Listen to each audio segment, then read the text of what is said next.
ঐতিহ্যবাহী দ্বীনি বিদ্যাপীঠ ইসলামিয়া আলিয়া কামিল মাদ্রাসা কর্তৃক আয়োজিত চতুর্থ এবং পঞ্চম শ্রেণীর সমাপনী ক্লাস উপলক্ষে আয়োজিত প্রোগ্রামের সভাপতিত্ব করেছেন মাদ্রাসার অধ্যক্ষ মহোদয় হজরত মাওলানা গোলাম মুস্তফা শাহ হুজুর। আলহামদুলিল্লাহ, আমরা খুব চমৎকারভাবে আমাদের প্রোগ্রামটিকে আয়োজন করেছি। ছাত্র শিক্ষার্থীদের এবং বিভিন্ন টিচারদের স্বতঃস্ফূর্ত অংশগ্রহণের মাধ্যমে আলহামদুলিল্লাহ আমাদের প্রোগ্রামটিকে আমরা উদযাপন করতে পেরেছি। ছাত্ররা শিক্ষকদেরকে ক্রেস্ট বিতরণের মধ্য দিয়ে তাদেরকে সম্মানিত করেছেন এবং বিভিন্নভাবে নাত রাসূল সাল্লাল্লাহু আলাইহি ওয়াসাল্লাম, বিশেষ করে আমাদের অধ্যাপক স্যার খুব চমৎকার নাশিদ পরিবেশন করে আমাদেরকে শুনিয়েছেন এবং ছাত্ররাও এবং টিচারগণও খুব চমৎকার নাশিদ পরিবেশন কথা বলার মধ্য দিয়ে এই প্রোগ্রামটিকে বাস্তবায়ন করেছেন।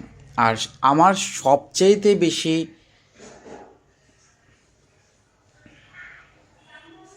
ভালো লাগার যে দিকটি ছিল সেটি হচ্ছে, আমার এক শিক্ষার্থী আমাকে বলেছিল যে স্যার, আমি বড় হয়ে ডাক্তার হব আর আপনি তখন বুড়ো হয়ে যাবেন, তখন আমি আপনার থেকে ভিজিট নিব না। শুধু ভিজিট না, আমি আপনাকে বের হয়ে চেম্বার থেকে আপনাকে আমি মেডিসিন কিনে দিব। একজন টিচারের এর চাইতে বেশি প্রাপ্তি মনে হয় আর কোথাও অন্য কোনো কিছুতে আর পাওয়া যায় না। কমার্শিয়ালি আমরা টিচাররা একটা আর্থিক পাবো, এই জন্য বাচ্চাদেরকে পড়াশোনা করি, এর ভিতর দিয়েও কিছু জিনিস আমাদেরকে খুব বেশি তৃপ্তি দিয়ে থাকে। বিশেষ করে এই কথাটা আমার খুব বেশি আত্মতৃপ্তির একটা কারণ হয়ে আছে। তো বিশেষ করে হামজার চমৎকার নাশিদ পরিবেশন করেছে, ছাড়া ছাত্রছাত্রীদের উৎপল্লতা, আমরা বিদায়ের মতো হয়নি, খুব আনন্দিত হয়েছি আলহামদুলিল্লাহ।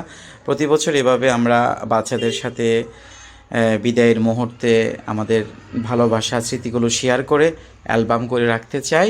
আর মৃত্যু ভালোবাসা থাকবে।